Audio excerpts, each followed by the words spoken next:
প্রিয় শিক্ষার্থীরা, আজকেও আমরা একটি খুবই গুরুত্বপূর্ণ সমন্বয় সাধন করব ইনশাআল্লাহ। আর্থিক বিবরণী চ্যাপ্টারের অর্থাৎ নবম দশম শ্রেণীর দশম অধ্যায় এবং ইন্টারমিডিয়েটের ফার্স্ট পেপারের নবম অধ্যায়, সেকেন্ড পেপারের পঞ্চম অধ্যায়। খুবই গুরুত্বপূর্ণ সমন্বয়। প্রিয় শিক্ষার্থীরা, একটি খেয়াল করো। ভাড়া 15 মাস 3000 টাকা রেওয়া মিলে ডেবিট দিকে আছে।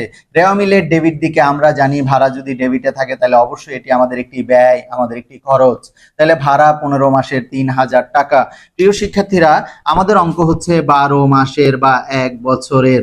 আমরা যদি ভাড়া দিয়ে থাকি 15 মাসের, তাহলে আমরা অ্যাডভান্স বা অগ্রিম দিয়েছি 15 বিয়োগ 12 অর্থাৎ 3 মাসের। 3 মাসের অগ্রিম। আচ্ছা, অগ্রিম ব্যয় সম্পদ আমরা জানি। প্রিয় শিক্ষার্থীরা, তাহলে আমরা কি করব এখন দেখো। তাহলে আমরা দিয়েছি 15 মাসের জন্য 3000 টাকা, 12 মাসে আমাদের মেয়াদ আর 3 মাসের অগ্রিম। তাহলে আমরা লিখব ভাড়া। ভাড়া হচ্ছে 3000 টাকা। আমরা জানি অগ্রিম বাদ দিতে হয়, বাদ অগ্রিম ভাড়া। অগ্রিম ভাড়া, অগ্রিম ভাড়া কত এটা আমরা বের করব। প্রিয় শিক্ষার্থীরা, একটু খেয়াল করো। 15 মাসের জন্য দিয়েছি 3000, তাহলে আমরা এই 3000 কে 15 দিয়ে ভাগ করতে পারি, অর্থাৎ ভাগ 15। 15 দিয়ে যদি ভাগ করি তাহলে বের হবে কত?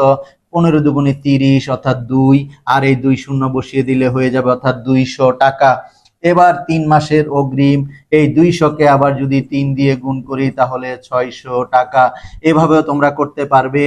3000 ভাগ 15 গুণন 3, তাহলে কত হবে? 15 দুগুণি, এই 15 দিয়ে 30 কে ভাগ করলে 2, আর 2 শূন্য এখানে বসিয়ে দাও। 3 দুগুণে 6 অর্থাৎ 600 টাকা।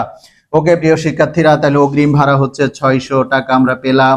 3000 থেকে 600 গেলে 2400 টাকা বিশদায়ী বিবরণীতে আমরা পরিচালন ব্যয়তে বসালাম। এবার আর্থিক অবস্থার বিবরণীতে অগ্রিম ব্যয় সম্পদ, চলতি সম্পদ, তাই আমরা চলতি সম্পদে লিখব অগ্রিম ভাড়া, শুধুমাত্র অগ্রিম অংশটুকু। অগ্রিম ভাড়া কত হয়েছে আমাদের? 600 টাকা। 600 টাকা বসিয়ে দিব।